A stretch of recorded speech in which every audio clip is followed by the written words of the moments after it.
For yielding. Mr. Speaker, the Endangered Species Act was a well-intentioned effort to protect the species we're at risk of losing.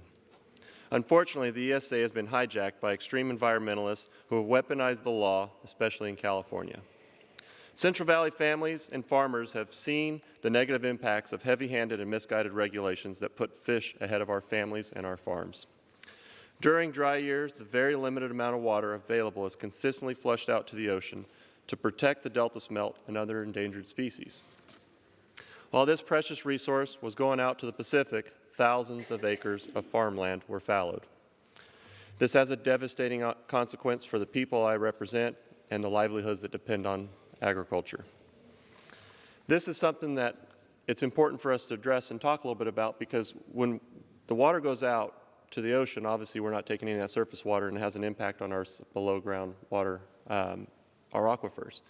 And these past few years, we've had a huge number of wells fail. And so in agriculture, you drive around the countryside, and I know a lot of people at home probably see this, where you'll see wells pulled out of the ground, the pipes stacked there, they clean them. Yesterday, or 2 days ago, I was driving around the valley, and there was a situation where there was a pile of sand around this well, and obviously that well has failed.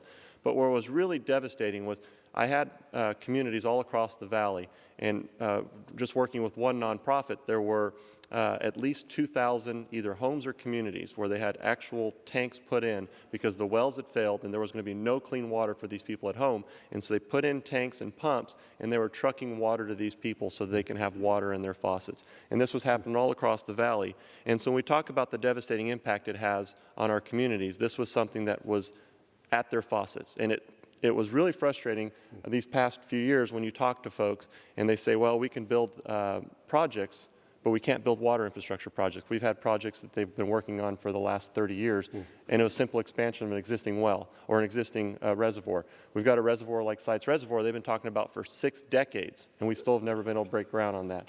But when out talking to folks around the district, farm workers specifically in some of these communities that struggle the most with some of these wells, the conversation they brought up was they can expedite the permitting process for a project like a high-speed rail, and you see the project being built, but they can't do anything for water infrastructure. And it's frustrating because a lot of these folks rely on agriculture to make ends meet, and they go out and they see fields being fallowed, they see the land pulled out of production, and it's less work for them, the less ability for them to provide for their families. And it's something that should be an easy one, and it's regulations like ESA that put us at such a disadvantage. And so, back to my script, to add insult to injury, many of the actions taken to protect these fish have not been effective. The population of many of our listed species, including the delta smelt, are now worse off than they were before. And then you look at the situation we find ourselves in today. Whole communities are on the verge of being underwater because of environmental regulations that prevented these same reservoirs that we desperately need from being built, who would actually prevent and help us with some of the flooding that we're dealing with. Now we have more than enough water to provide our farms, communities, and homes with water for years to come, and nowhere to store it. Indefinite listing of species allows activists to abuse the ESA, preventing the construction of critical water storage projects and resulting in millions of acre-feet of water being flushed out to the Pacific Ocean.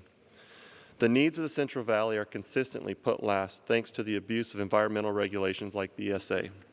We must work together to reform the Endangered Species Act to strike a more reasonable balance between protecting our environment and common sense. And now, Mr. Speaker, I'd like to yield back to the junior member of the Appropriations Committee, our chairman of the Western Caucus, Mr. Newhouse. You had to go there.